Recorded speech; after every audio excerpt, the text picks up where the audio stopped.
آج ہم آپ کو لیے چلتے ہیں ایسے سفر پر جو اسلامی تاریخ کے اہم واقعات میں سے ایک ہے، یعنی غزوہ احد۔ یہ جنگ 3 ہجری 625 عیسوی میں مکہ کے مشرکین اور مدینہ کے مسلمانوں کے درمیان ہوئی۔ دوستو، غزوہ بدر میں مسلمانوں کی فتح کے بعد مکہ کے قریش نے مسلمانوں سے بدلہ لینے کی ٹھانی۔ قریش کے سردار ابو سفیان نے ایک لشکر تیار کیا جس میں تقریباً 3000 افراد شامل تھے، جن میں 700 زرہ پوش سپاہی اور 200 گھڑ سوار تھے۔ اس لشکر میں مکہ کی خواتین بھی شامل تھیں جو جنگ کے دوران مردوں کو جوش دلانے کے لیے نوحے پڑھنے میں مشغول تھیں۔ حضور پاک صلی اللہ علیہ وآلہ وسلم نے قریش کے عزائم کی خبر سن کر مدینہ کے مسلمانوں سے مشورہ مانگا کہ ہم مدینے کے اندر رہ کر دفاع کریں یا باہر جا کر دشمن کا مقابلہ کریں۔ زیادہ تر لوگوں کی خواہش تھی کہ باہر جا کر جنگ کی جائے، چنانچہ رسول اکرم صلی اللہ علیہ وآلہ وسلم نے مشورے کے مطابق مدینے سے باہر نکل کر جنگ کے لیے تیاری کی۔ اس لشکر میں عبداللہ بن ابی بھی شامل تھا۔ عبداللہ بن ابی غزوہ احد سے پہلے مدینہ میں منافقین کا سردار تھا۔ وہ ظاہری طور پر مسلمان ہونے کا دعویٰ کرتا تھا، لیکن دل سے اسلام اور رسول اللہ صلی اللہ علیہ وآلہ وسلم کا مخالف تھا۔ اس نے ہمیشہ مسلمانوں کو اندرونی طور پر نقصان پہنچانے کی کوشش کی۔ منافقین کا یہ سردار اپنے 300 ساتھیوں کے ساتھ راستے میں ہی لشکر سے علیحدہ ہو گیا۔ باقی 700 مسلمان احد کے میدان میں پہنچے۔ رسول اللہ صلی اللہ علیہ وآلہ وسلم نے میدان جنگ میں حکمت عملی کے تحت ایک پہاڑی پر 50 تیر اندازوں کو مقرر کیا اور انہیں سختی سے حکم دیا گیا کہ جنگ کے نتیجے سے قطع نظر اپنی جگہ نہ چھوڑیں۔ جنگ کا آغاز ہوا اور مسلمانوں نے اپنے ایمان اور شجاعت سے قریش کے لشکر کو شکست دینا شروع کی۔ حضرت حمزہ، حضرت علی اور دیگر صحابہ کی بہادری نے دشمن کو پسپا کر دیا۔ قریش کے جنگجو میدان چھوڑنے لگے اور ایسا محسوس ہونے لگا کہ مسلمانوں کی فتح قریب ہے۔ مسلمانوں کی ابتدائی کامیابی کے بعد تیر اندازوں نے یہ سمجھا کہ جنگ ختم ہو گئی ہے اور مال غنیمت جمع کرنے کے لیے اپنی جگہ چھوڑ دی۔ خالد بن ولید جو اس وقت مشرکین کے سپہ سالار تھے، انہوں نے موقع سے فائدہ اٹھایا اور اپنے گھڑ سوار دستے کے ساتھ پیچھے سے مسلمانوں پر حملہ کر دیا۔ اس حملے سے مسلمانوں کی صفیں منتشر ہو گئیں اور دشمن نے دوبارہ قابو پا لیا۔ اس حملے کے دوران رسول اللہ صلی اللہ علیہ وآلہ وسلم زخمی ہوئے۔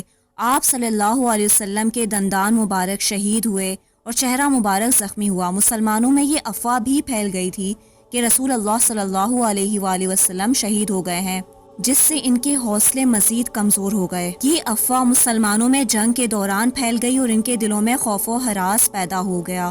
کچھ صحابہ نے سوچا کہ اگر نبی کریم صلی اللہ علیہ وآلہ وسلم شہید ہو گئے ہیں تو اب جنگ کا کیا مقصد ہے؟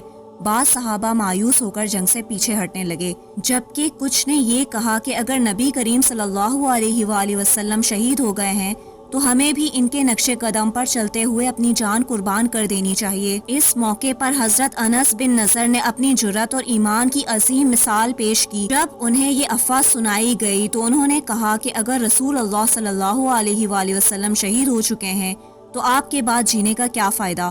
اٹھو اور اس مقصد کے لیے لڑو جس کے لیے نبی کریم صلی اللہ علیہ وسلم نے اپنی جان دی ہے۔ یہ کہتے ہوئے انہوں نے دشمن کے خلاف زبردست حملہ کیا اور شہید ہو گئے۔ جب نبی کریم صلی اللہ علیہ وسلم نے صحابہ کرام کو اپنی جانب متوجہ کیا اور انہیں اطمینان دلایا کہ آپ زندہ ہیں تو مسلمانوں کے دلوں میں نئی روح پیدا ہوئی۔ صحابہ نے دوبارہ ہمت پکڑی اور دشمن کے خلاف صفیں درست کر لیں۔ قریش نے جنگ کے دوران مسلمانوں کو منتشر کرنے کے لیے نفسیاتی حربے بھی استعمال کیے۔ انہوں نے مسلمانوں کے حوصلے کو توڑنے کے لیے نعرے بازی کی اور جذباتی طور پر کمزور کرنے کی کوشش کی۔ جو باتیں غزوہ احد کے موقع پر مسلمانوں کی شکست کی وجہ بنی، آئیے اس پر نظر ڈالتے ہیں۔ نبی کریم صلی اللہ علیہ وسلم نے جنگ سے پہلے ایک اہم حکمت عملی بنائی تھی۔ مسلمانوں کو سختی سے ہدایت کی تھی کہ وہ اپنی جگہ نہ چھوڑیں، لیکن مسلمانوں نے مال غنیمت جمع کرنے کے لیے اپنی جگہ چھوڑ دی، جس کی وجہ سے انہیں شکست کا سامنا کرنا پڑا۔ دوسری جانب قریش کے سپہ سالار خالد بن ولید اور اکرمہ بن ابو جہل نے جنگ میں زبردست جنگی حکمت عملی اپنائی۔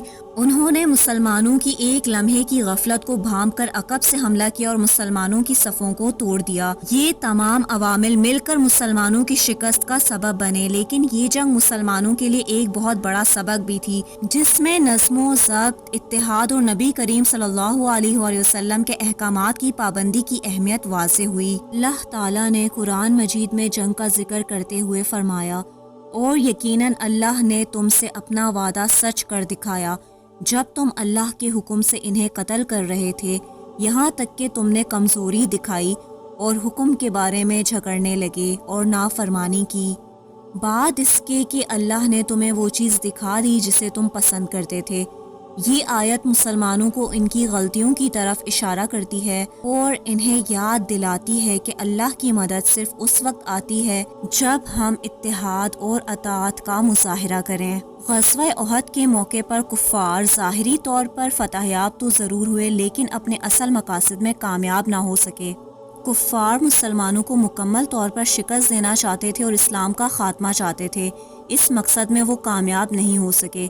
نقصان کے باوجود اپنی طاقت اور ہمت کو قائم رکھنے میں مسلمان کامیاب رہے، اسلام کی تبلیغ اور مسلمانوں کا جذبہ مزید مضبوط ہوا۔